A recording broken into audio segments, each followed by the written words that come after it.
Hello friends, welcome back to Black Horror Hindi channel. आप लोगों की रिक्वेस्ट पर फिर मैं सर्च एंड रेस्क्यू पे हॉरर स्टोरीज़ लेकर आई हूँ। इससे पहले भी मैं सर्च एंड रेस्क्यू पे वीडियो बना चुकी हूँ। उस वीडियो का लिंक डिस्क्रिप्शन में है, आप लोग ज़रूर देखिएगा। ज़्यादा टाइम आपका नहीं लेते हैं और स्टोरीज़ को सुनते हैं।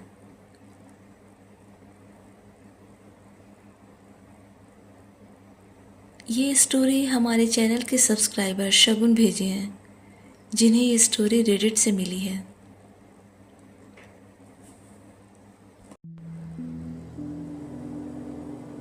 हेलो फ्रेंड्स, मेरा नाम जॉर्ज एडम्स है। मैं न्यूयॉर्क सिटी से हूँ। बात तब की है जब सर्च एंड रेस्क्यू टीम में मेरी नौकरी लगी थी। मेरा काम काफ़ी एडवेंचर से भरा था। मुझे अपना काम बहुत ज़्यादा पसंद आता था। नौकरी के 3 महीने तक सब अच्छा था।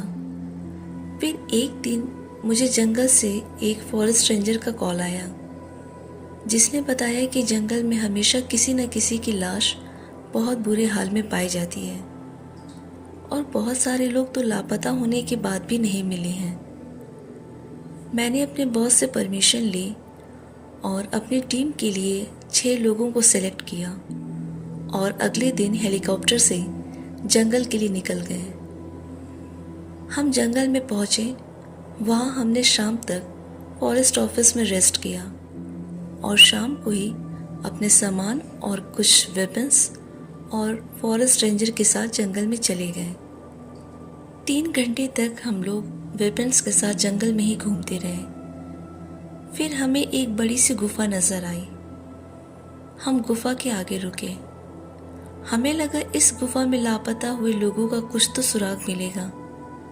हम सब गुफा के थोड़ी ही अंदर गए थे, तभी हमें बहुत सारे स्कल्स जमीन पर मिले और बहुत सारा खून वहां फैला हुआ था और बहुत सारे मांस के टुकड़े दिखाई दिए। हम आगे बढ़ते हुए गुफा के काफी अंदर आ गए थे, तभी हमें मांस की सड़ने की बदबू आने लगी। हम आगे ही बढ़े थे, तभी हमें किसी इंसान की आकृति दिखाई दी, मगर वो किसी इंसान जैसा नहीं लग रहा था। वो काफी ज्यादा लंबा और पतला था। उसके सिर पर किसी हिरन जैसे सींग निकले हुए थे। वो जब हमारी तरफ मुड़ा तो उसकी आंखों की जगह 2 घेरे थे, जिनके अंदर से लाल लाइट जैसा कुछ चमक रहा था। उसके दांत काफी नुकीले थे और बड़े भी। वो जो भी क्रिएचर था, वो काफी हद तक बहुत डरावना दिख रहा था। वो इतना ज्यादा भयानक था कि उसे देखकर किसी भी कमजोर दिल वाले इंसान को हार्ट अटैक आ जाए। वो उन डेड बॉडीज को खा रहा था।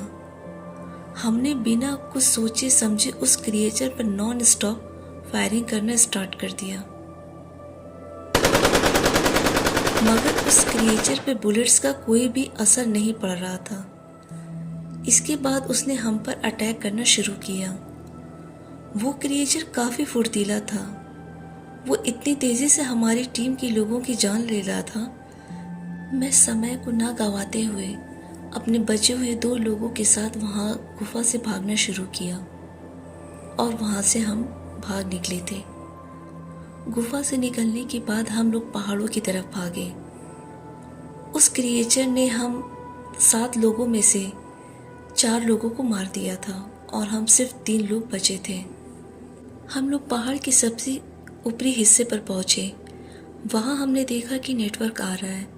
मैंने टाइम को वेस्ट ना करते हुए वॉकी टॉकी के जरिए चॉपर को बुलवाया और 30 मिनट तक हमने ऊपर वाले से यही दुआ की कि वो क्रिएचर कहीं यहाँ ना आ जाए।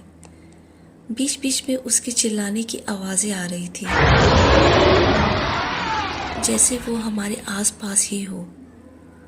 आधे घंटे के बाद चॉपर आया। हम जल्दी जल्दी उसमें चढ़ने लगे।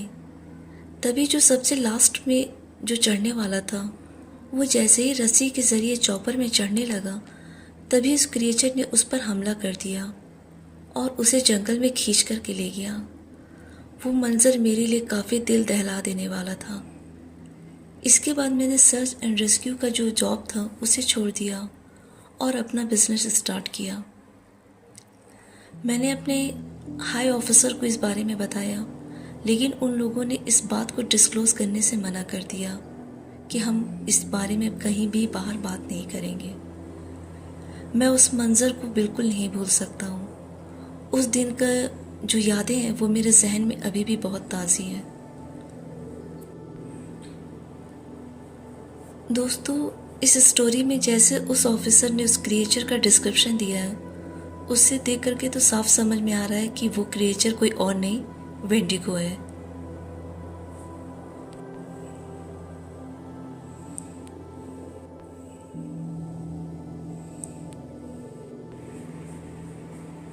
हाय फ्रेंड्स, मेरा नाम रॉबिन है।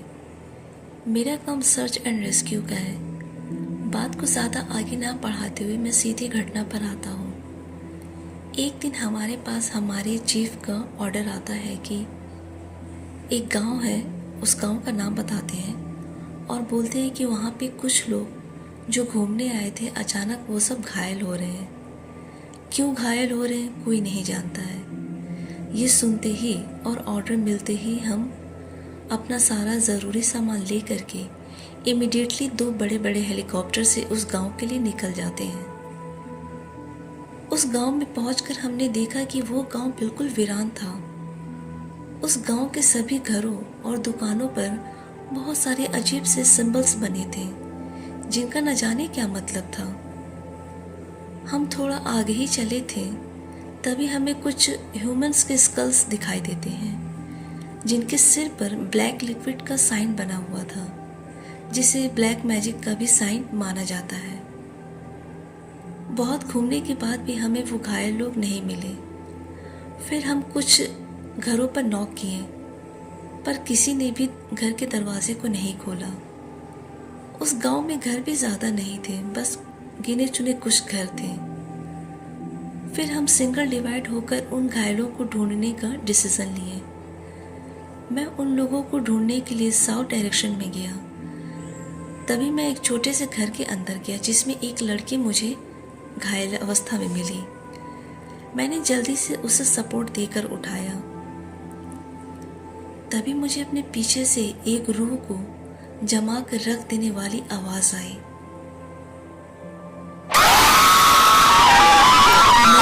पीछे देखा तो एक काले रंग का साया दिखाई दिया, जिसकी आंखें पीले रंग में चमक रही थी।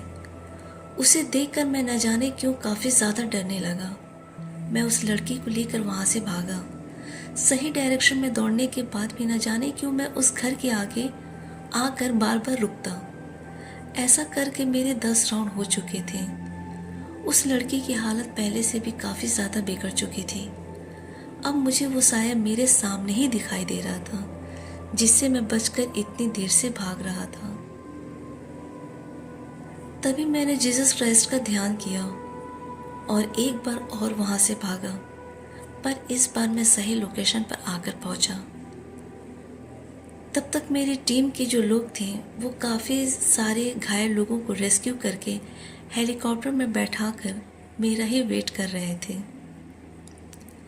फिर मैंने जल्दी से उस लड़की को उस हेलीकॉप्टर में बैठाया और हम हमारे सिटी वापस आ चुके थे।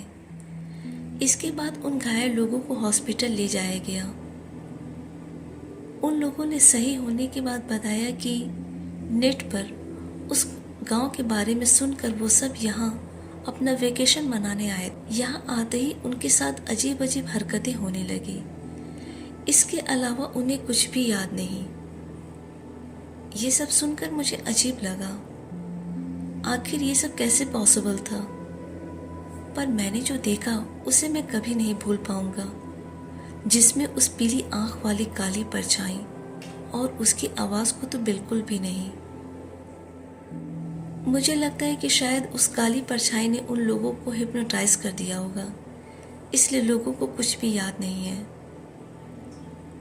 मैं सिक्योरिटी रीजन की वजह से उस गांव का नाम नहीं बता सकता हूँ, पर मुझे लगता है कि उस गांव में और वो जो काली परछाई मुझे नज़र आई उसके बीच में ज़रूर कोई कनेक्शन होगा। अब क्या होगा वो तो मुझे भी नहीं मालूम है।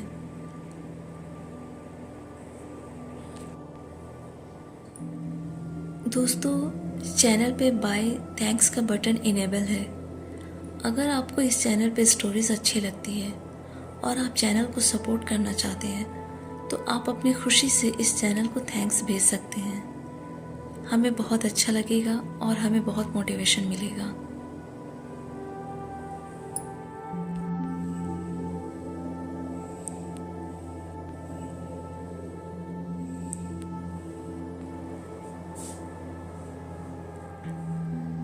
हेलो, मेरा नाम जॉन है और मैं येलोस्टोन नेशनल पार्क में लास्ट 10 साल से काम कर रहा हूँ। आगे जो मैं घटना बताने वाला हूँ वो मेरे साथ नहीं, इनफैक्ट मेरे फीमेल कॉलीग रेचल के साथ हुआ था।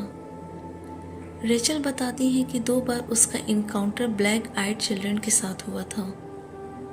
उसने पहले इनकाउंटर के बारे में बताया कि जब वो पेट्रोलिंग के लिए रात में जाती थी तो उसे अक्सर स्ट्रेंज आवाज़ें आती थी, जैसे कुछ बच्चे खेल रहे हैं या दौड़ रहे हों। बट जब वो फ्लैश लाइट लेकर चेक करते तो उसे कहीं कोई नज़र नहीं आता था।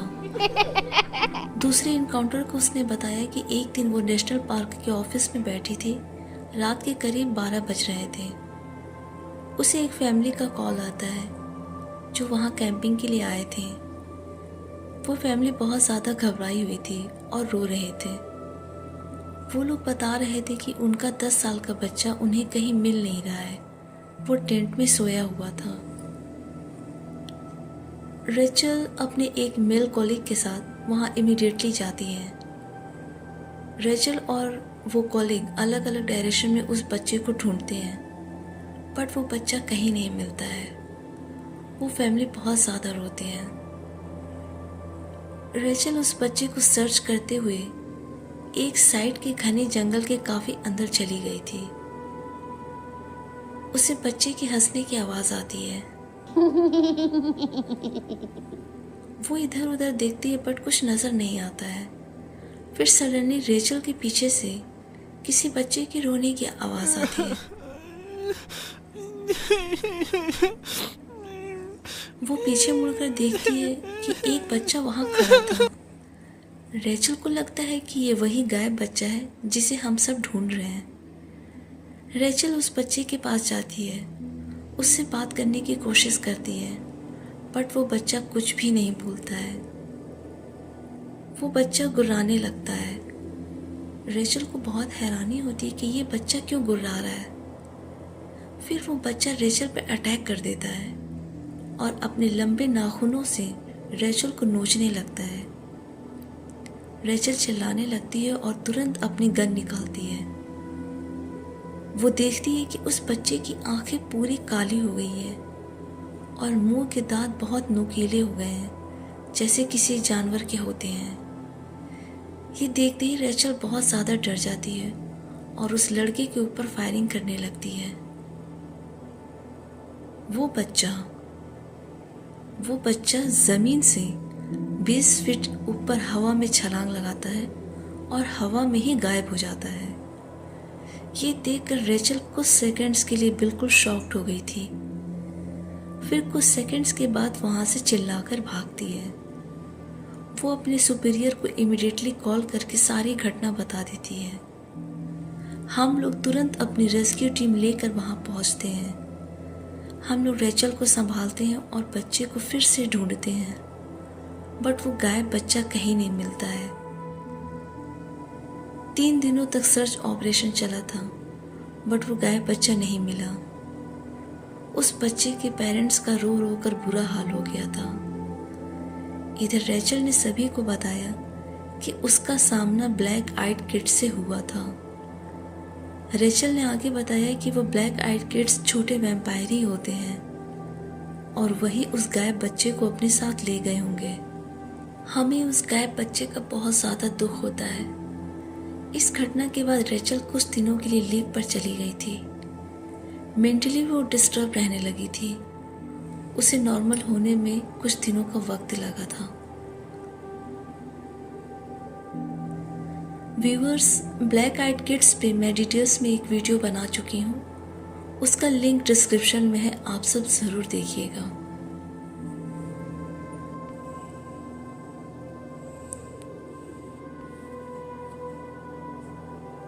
दोस्तों, आज की वीडियो और स्टोरीज आपको कैसी लगी हमें कमेंट में ज़रूर बताएं। आपके अच्छे अच्छे कमेंट्स पढ़कर मुझे बहुत मोटिवेशन मिलता है और प्लीज़ आप लोग वीडियो को लाइक भी कर दिया करें और आप लोग मेरे चैनल को अपने फ्रेंड्स और फैमिली के साथ ज़रूर शेयर करें ताकि इसकी रीच बढ़े। साथ ही आप चाहते हैं कि अगर आपकी स्टोरीज़ को मैं अपनी आवाज़ दूं तो डिस्क्रिप्शन में दिए गए लिंक पे अपनी स्टोरीज़ को भेजें, हम उस पर वीडियो ज़रूर बनाएंगे। चैनल पे जो नए दोस्त हैं उनसे रिक्वेस्ट है कि चैनल को ज़रूर सब्सक्राइब करें और जिन्होंने सब्सक्राइब किया है उनका बहुत बहुत शुक्रिया। दोस्तों, आप और किस किस टॉपिक्स पे वीडियो चाहते हैं हमें कमेंट में ज़रूर बताएं। Thanks for watching video. आज के लिए इतना ही, मिलती हूँ अगली वीडियो में। Till then bye and take care. I love you all.